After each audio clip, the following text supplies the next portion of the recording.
Nama saya Vivian, jadi saya akan menjelaskan materi bab 2 tentang menyusun akun pada akuntansi desa.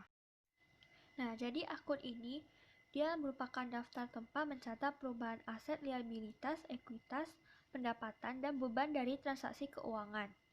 Nah, akun ini dia tujuannya untuk melakukan pencatatan data yang akan menjadi dasar penyusunan kegiatan akuntansi hingga pada tahap penyusunan laporan keuangan. Nah, jadi fungsinya itu untuk mengetahui jumlah tagihan perusahaan kepada pelanggannya, jumlah liabilitas perusahaan kepada krediturnya, harga beli aset tetap perusahaan, besarnya pendapatan perusahaan, dan lain-lainnya. Jadi hal-hal yang harus diperhatikan dalam pemberian kode akun. Yang pertama, kode pada akun itu harus dibuat secara sederhana dan tidak rumit sehingga mudah untuk diingat. Yang kedua, penggunaan kode akun harus konsisten. Yang ketiga, apabila akan menambah jenis akun baru, jangan diubah kode akun yang sudah ada. Kode akun akuntansi desa. Yang pertama, kode rekening pendapatan desa. Jadi dia ada 3, pengelompokannya ada 3. Yang pertama, pendapatan asli desa. Yang kedua, pendapatan transfer. Dan yang terakhir ada pendapatan lain-lain. Di PAD ini ada jenisnya, ada swadaya, partisipasi, dan gotong royong. Lain-lain pendapatan asli desa, hasil usaha, dan hasil aset. Di pendapatan transfer, jenisnya ada dana desa, bagian dari hasil pajak daerah kabupaten atau kota, dan retribusi daerah. Alokasi dana desa, bantuan keuangan dari anggaran pendapatan belanja daerah provinsi. Yang terakhir ada bantuan keuangan anggaran pendapatan belanja daerah, kabupaten, atau kota. Jadi jenis-jenis dari pendapatan lain-lainnya ada 2.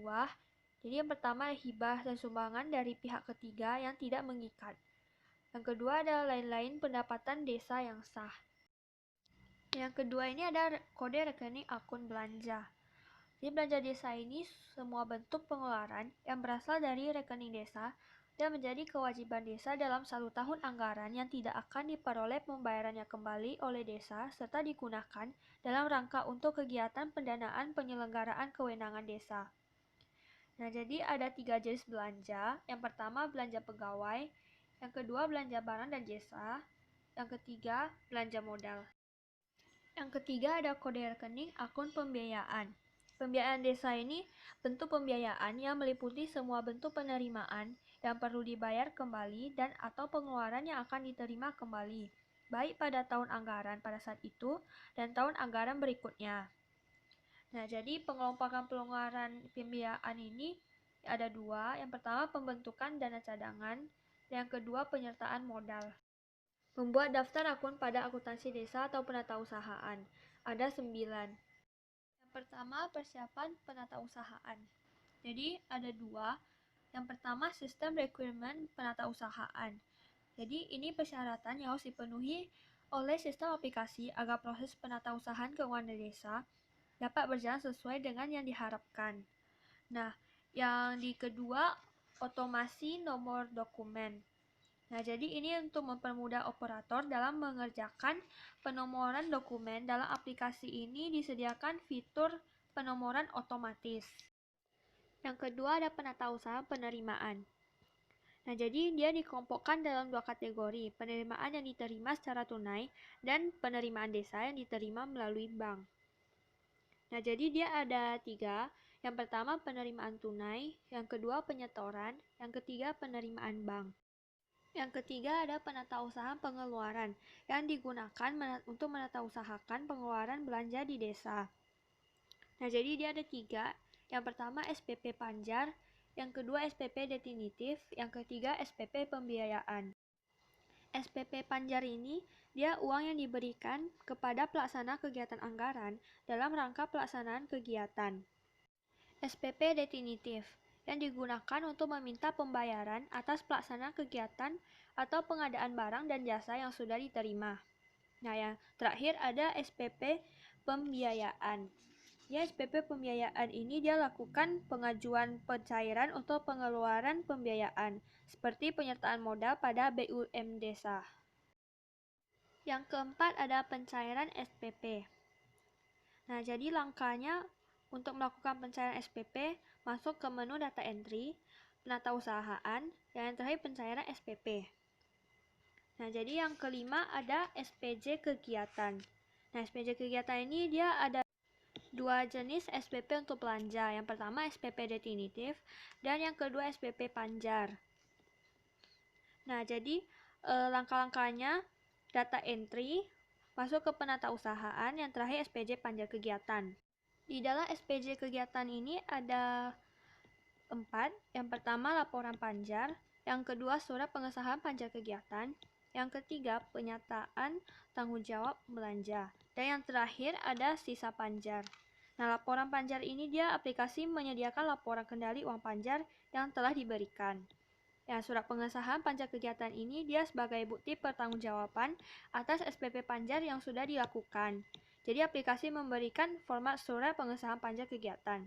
Nah, yang ketiga ini dia pernyataan tanggung jawab belanja. Nah, jadi atas belanja-belanja yang dilakukan sebagai pertanggungjawaban, SPP panjar ini diberikan pelaksana kegiatan anggaran membuat pernyataan tanggung jawab belanja untuk bukti-bukti transaksi yang sudah dibuat. Nah, jadi ada yang terakhir, sisa panjar. Sisa panjar ini adalah uang sisa yang harus dikembalikan sekaligus bersamaan dengan penyerahan SPJ panjar kegiatan kepada KAUR keuangan.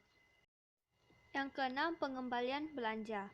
Nah, jadi dalam praktik pengelolaan keuangan desa ini, dia ada kemungkinan kesalahan dalam transaksi belanja yang menyebabkan belanja yang dikeluarkan ini dia lebih besar dari yang seharusnya sehingga kelebihan belanja tersebut harus dikembalikan.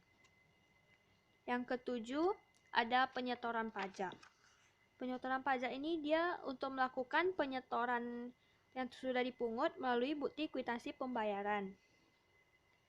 Nah, jadi dia membuka menu penyetoran pajak ini, dia klik menu data entry, penatausahaan, yang terakhir dia penyetoran pajak. Yang kedelapan ada mutasi kas, yang digunakan untuk mencatat mutasi pergeseran saldo kas desa. Nah, jadi dia terdiri atas menu pengambilan dan dia ada menu penyetoran. Ada juga menu pendapatan bunga, menu biaya admin bank, dan output dana desa. Nah, jadi yang terakhir ada laporan penatausahaan. Jadi menu ini dia untuk mencetak laporan penatausahaan keuangan desa yang dia terdiri atas buku kas umum desa, buku bank, buku kas tunai, buku pembantu penerimaan, buku pembantu kegiatan, dan yang terakhir buku pembantu pajak. Nah, jadi ditambahkan register SPP dan register kwitansi pembayaran. Dia pilih menu laporan, terus tekan penatausahaan. Nah, jadi sekian penjelasan dari saya. Terima kasih.